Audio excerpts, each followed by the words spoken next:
7 beses nagbuga ng abo ang Bulkang Kanlaon simula po kahapon hanggang kanina umaga.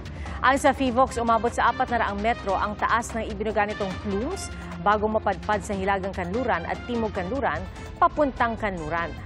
Nagkaroon din daw ng tinatawag na superheated plume o pagliwanag sa crater ng bulkan kahapon. Nananatili sa alert level 3 ang Bulkang Kanlaon. Tinangka umunong barilin ng mga pulis ang nominee ng isang party list.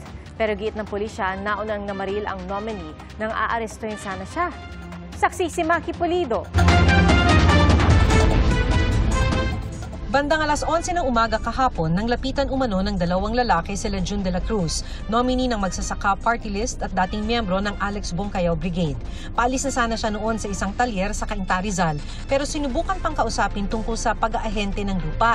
Pero nang makita niyang bumunot ng baril ang isa sa mga ito, sumakay daw siya agad ng kotse at kumaripas ng takbo. Naisip ko niya, assassin na to. Tinakbuhan pa na. Tapos may pumutok na. Di pa ako nakakaabante. Nagpaputok na. Naghabulan hanggang ma-corner sila June sa Karangalan Village sa Cainta pa rin. Noon lang umano nalaman nila June na mga pulis ang humahabol sa kanya. We believe that this is a failed assassination attempt on our client. Itinanggi ito ng Marikina Police. Namataan umano ng isang intel operative si De La Cruz kaya't verify nila sa korte kung meron pa siyang outstanding warrant of arrest. Nakasibilyan ng mga pulis para umano hindi matunugan ang operasyon. At sa bersyon nila, kahit nagpakilala na umano mga pulis ay binaril sila ni De La Cruz. Nakakuha umano sila ng kalibre 45 baril sa sasakyan ni De La Cruz. Nung in-inform siya, bumunot na ngayon siya ng baril. So, inunahan na ngayon ng pulis natin. Ngayon, nung pinutukan na ng pulis natin, sumakay na siya sa sasakyan niya. Pinatakbo yung sasakyan niya. Wala akong dalang baril dating dahil nga gun ban eh.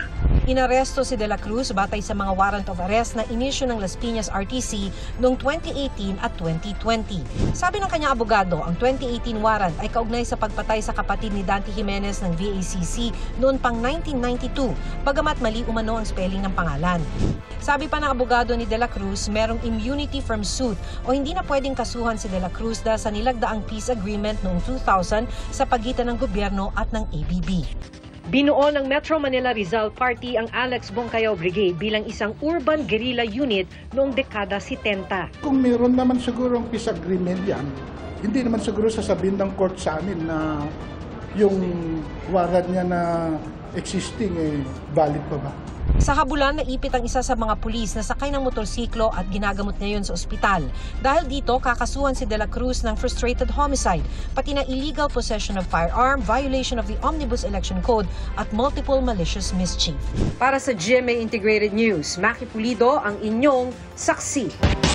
Ni-radio challenge ng BRP Jose Rizal ng Philippine Navy ang 3 People's Liberation Army Navy warships ng China. Ayon sa AFP Northern Luzon Command, namataan ang mga ito 57 nautical miles mula sa Bajo de Masinloc. Isa raw sa mga ni-radio challenge ang isang guided missile Jiangkai 2 class frigate.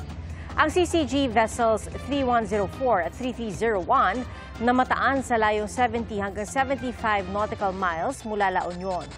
Nauna na itong nakalapit ng 34 nautical miles o halos 63 kilometers lang mula sa baybay ng Bolinao, Pangasinan kahapon. Ang tinagurian namang Monster Ship 5901 ng China, itinaboy ng PCG 120 nautical miles mula sa coastline ng Zambales.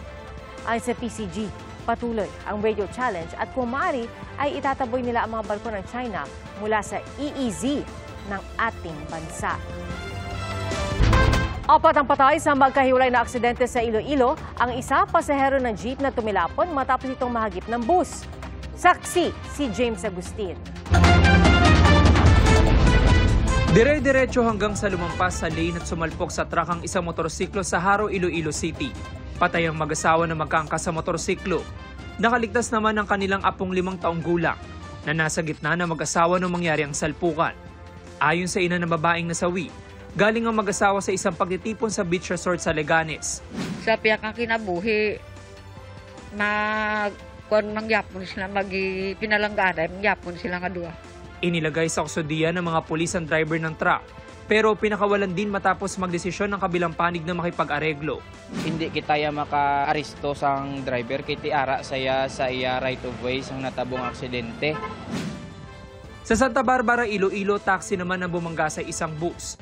Dahil dyan napaabante ang bus, at nahagip ang bahagi ng isang papasaherong jeep.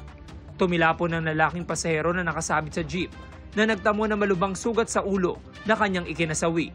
Nasawi rin ang driver ng taxi. Sugatan ng 2 pang pasahero ng jeep. Ayon sa driver ng bus, paliko siya sa U-turn slot nang pinagbigyan ng paparating na jeep. Pero nagulat na lang siya nang masalpok ng taxi sa likod. Kita pagkakuprino, puti sa grabe nga impact, mapaabante yung truck.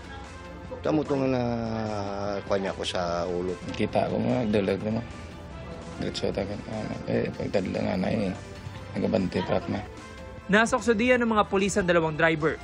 Sa NLEX, umabot ng halos 4 na kilometro ang traffic sa NLEX northbound dahil sa tumagilid na truck sa May Kawayan, Bulacan. 3 lane ang naokupahan kaya umabot mula F. Raimundo exit hanggang Valenzuela ang build-up ng sasakyan. Para sa GMA Integrated News, ako si James Agustin, ang inyong saksi.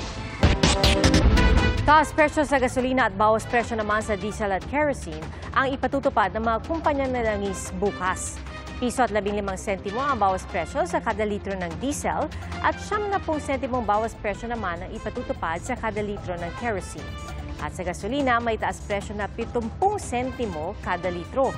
Nauna nang sinabi ng Oil Industry Management Bureau ng Energy Department na nakakaapekto sa presyuhan ng petrolyo ang panawagan ni US President Donald Trump na bawas presyo sa langis, pagdaragdag sa US inventory at ang isyu ng taripa ng Amerika sa Canada at Mexico. Mga kapuso, maging una sa saksi. Mag-subscribe sa GMA Integrated News sa YouTube para sa iba't ibang balita.